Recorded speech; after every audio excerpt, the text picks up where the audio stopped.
जय हिंद दोस्तों। आइए इस वीडियो में हम डायरेक्ट से इनडायरेक्ट बनाते समय जो सर्वप्रथम हमको रिपोर्टेड स्पीच के वाक्य को पहचानना होता है। रिपोर्टेड स्पीच जो 5 प्रकार की होती है, जैसा कि हम पिछले वीडियो में देखे थे। इन 5 प्रकार की रिपोर्टेड स्पीच में जो पहला प्रकार था असर्टिव सेंटेंस का। जैसा कि हम इस वीडियो में देखते हैं, यदि रिपोर्टेड स्पीच असर्टिव सेंटेंस में है तो हमने पहचाना कि जो रिपोर्टेड स्पीच असर्टिव सेंटेंस में है तो हमको शायद को शायद ही कर देना होता है। यदि रिपोर्टेड स्पीच असर्टिव सेंटेंस में है और डायरेक्ट स्पीच में केवल शायद का यूज हुआ है, शायद के बाद कोई ऑब्जेक्ट नहीं आया है, तो शायद को हमको शायद ही रखना होता है। यदि शायद टू है, यानी रिपोर्टेड स्पीच में शायद के बाद, रिपोर्टेड वर्ब में शायद के बाद कोई ऑब्जेक्ट आया है, तो शायद टू को हम थर्ड में परिवर्तित कर देंगे। यदि शायद है तो उसको शायद ही रखेंगे, या शायद टू है तो उसको टेल्स में परिवर्तित कर देंगे, और इन्वर्टेड कॉमा की जगह पे डेट का प्रयोग करेंगे। कब करना होता है? जब रिपोर्टेड स्पीच असर्टिव सेंटेंस में होती है। जैसा कि हम पिछले वीडियो में बात किए थे, रिपोर्टेड स्पीच 5 प्रकार की होती है, जिसमें असर्टिव सेंटेंस मुख्यतः 2 प्रकार का होता है, अफर्मेटिव और नेगेटिव।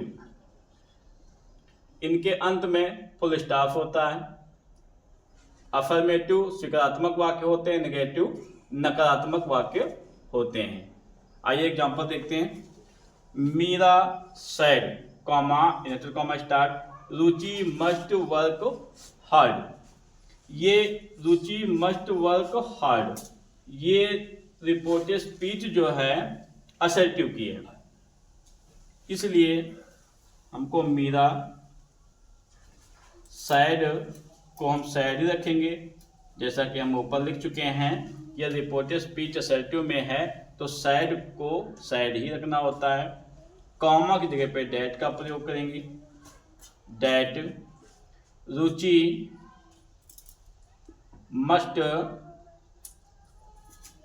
वर्क हार्ड, और उसमें कोई भी परिवर्तन नहीं होने हैं। दूसरा एग्जांपल देखते हैं। You said to her, comma inverted comma, I will wash my clothes. Reported speech, सबसे पहला काम रिपोर्टेड स्पीच के वाक्य को पहचाना। रिपोर्टेड स्पीच के वाक्य जो होते हैं वो 5 प्रकार के होते हैं। पहला असर्टिव, और इस वीडियो में केवल हम असर्टिव की ही बात कर रहे हैं। आई विल वॉश माई क्लॉथ, ये भी असर्टिव की है। यदि असर्टिव में है तो शायद को शायद करना होता है, शायद टू को तोड़ करना होता है, शायद को शायद करना होता है, शायद टू को टेस्ट करना होता है। इन्वर्टेड कॉमा जगह पे डेट का प्रयोग करेंगे। देखते हैं। यू शायद को तोड़, हर, डेट, आई फर्स्ट पर्सन का प्रोनाउन है, इसको हम रिपोर्टेड वर्ब के ऑब्जेक्ट के हिसाब से चेंज करेंगे, नहीं सब्जेक्ट के हिसाब से चेंज करेंगे, और सब्जेक्ट का यू है, इसलिए यहाँ पे यू हो जाएगा। जैसा कि हम जानते हैं, फर्स्ट पर्सन के प्रोनाउन यदि रिपोर्टेड स्पीच में है तो उसका परिवर्तन रिपोर्टेड वर्ब के सब्जेक्ट के अनुसार होता है। यू विल को वुड में, वाज माई, आई का पॉसेसिव प्रोनाउन माई होता है, इसलिए हम आई को यू में चेंज किए हैं, तो यू का जो पॉसेसिव प्रोनाउन होता है वो योर होता है, योर क्लॉथ्स। इस वीडियो में हम असर्टिव सेंटेंस की इनडायरेक्ट स्पीच कैसे बनती है इस विषय पे बात किए थे। मिलते हैं नेक्स्ट वीडियो में। जय हिंद।